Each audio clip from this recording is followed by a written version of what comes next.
खबर आपको बता रहे हैं। चलिए खबरों में आगे बढ़ते हैं। एक और बड़ी खबर का रुख कर लेते हैं, जहां पर यूपी उपचुनाव से जुड़ी एक बड़ी खबर आपको बता रहे हैं। बीजेपी ने आपको बता दें 8 उम्मीदवारों की लिस्ट जारी की है। यूपी उपचुनाव से जुड़ी बड़ी खबर आपको बता रहे हैं। गाजियाबाद से संजीव शर्मा के नाम को मोहर लग चुकी है। करहल से अनुजेश यादव चुनाव लड़ेंगे। फूलपुर से दीपक पटेल को टिकट मिला है। यूपी उपचुनाव से जुड़ी बड़ी खबर आपको बता रहे हैं, जहां पर इंडिया डेली ने इस बात की भी पुष्टि की थी कि जल्द बीजेपी 8 उम्मीदवारों का ऐलान जो है वे कर सकती है।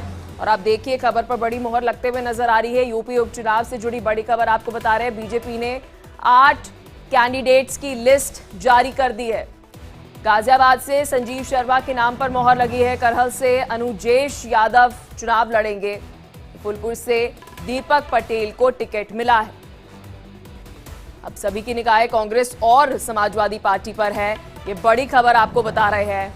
यूपी उपचुनाव से जुड़ी बड़ी ब्रेकिंग न्यूज। बीजेपी ने 8 उम्मीदवारों की लिस्ट जारी की है। गाजियाबाद से संजीव शर्मा के नाम पर मोहर लग गई है। करहल से अनुजेश यादव चुनाव लड़ेंगे। फूलपुर से दीपक पटेल को टिकट मिला है। ये बड़ी खबर उत्तर प्रदेश से बता रहे हैं, क्योंकि महामंथन के बाद ऐसा कहा जा रहा है कि उपचुनाव के लिए बाद में किसे कितनी सीट दी जाएंगी, कितनी सीटों पर चुनाव जो है वह उपचुनाव के अंदर बीजेपी लड़ेगी, और जो अपने सहयोगी दल है उन्हें कितनी टिकट जो है वह दी जाएगी उपचुनाव में। इस पर जो है वह मंथन दिल्ली में किया गया। और अब ये बड़ी अपडेट आपको बता रहे हैं यूपी उपचुनाव से जुड़ी। यूपी उपचुनाव में बीजेपी ने 8 उम्मीदवारों की लिस्ट जारी की है। गाजियाबाद से संजीव शर्मा के नाम पर मोहर लग चुकी है। करहल से अनुजेश यादव चुनाव लड़ेंगे। फूलपुर से दीपक पटेल को टिकट मिल चुका है। इसी खबर पर और अधिक जानकारी के साथ मेरे सहयोगी अखंड हमारे साथ फोन लाइन पर जुड़ चुके हैं। अखंड, देखिए इंडिया डेली ने पहले ही कहा था कि 8 उम्मीदवारों की लिस्ट जल्द जारी हो सकती है, और आज वह खबर सामने भी आ गई।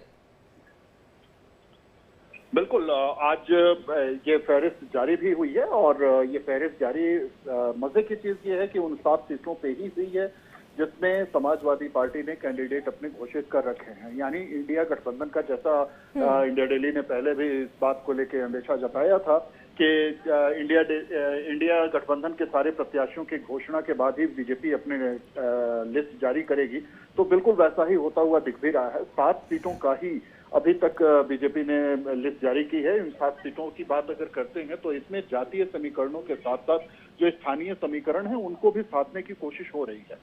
इनमें कुंदरकी से रामवीर सिंह ठाकुर को दिया गया है। ये अकेले ऐसे प्रत्याशी रहे जिन्होंने 1 लाख से ज्यादा वोट पाया। हालांकि वो मुस्लिम बहुल इलाका है, और कुंदरकी इसीलिए ज्यादा महत्वपूर्ण हो जाता है क्योंकि यहाँ से बीजेपी सिर्फ 1993 में एकमात्र बार वहां से जीत दर्ज की है।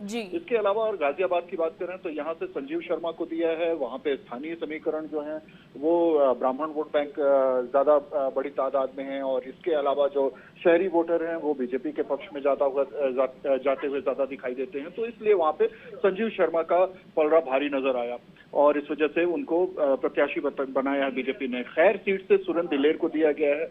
इसके अलावा करहल से अनुजेश यादव, चूंकि वहां पे ये इनकी पारंपरिक सीट है, मुलायम सिंह यादव परिवार की पारंपरिक सीट है। यहाँ पे जिस तरीके से डिंपल यादव के खाली करने के बाद ये सीट खाली हुई है, और उसके बाद वहां से को जो उन्हीं के परिवार के सदस्य हैं उनको जिस तरीके से दिया गया है, प्रत्याशी बनाया गया, और जिस तरीके से शक्ति प्रदर्शन किया गया है समाजवादी पार्टी की तरफ से उनके नामांकन के लिए, तो उसका भी असर देखने को मिला, और वहां से अनुजेश यादव को प्रत्याशी बनाया गया है। फूलपुर सीट से दीपक पटेल को बनाया गया है।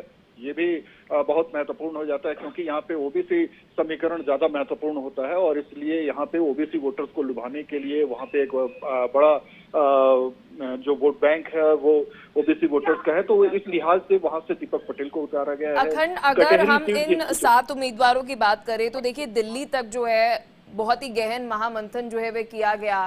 केंद्र और राज्य में भी आपसे तालमेल बनाने की इस बार कोशिश की गई, पिछली अपनी गलतियों से सीख लेते हुए। तो क्या अभी सीएम योगी आदित्यनाथ ने जो सजेशन दी है उस पर ही कैंडिडेट्स को उतारा गया, क्योंकि कहा जा रहा था कि इस बार पूरी सजेशंस लेकर राज्य से ही उम्मीदवारों को उतारा जाएगा?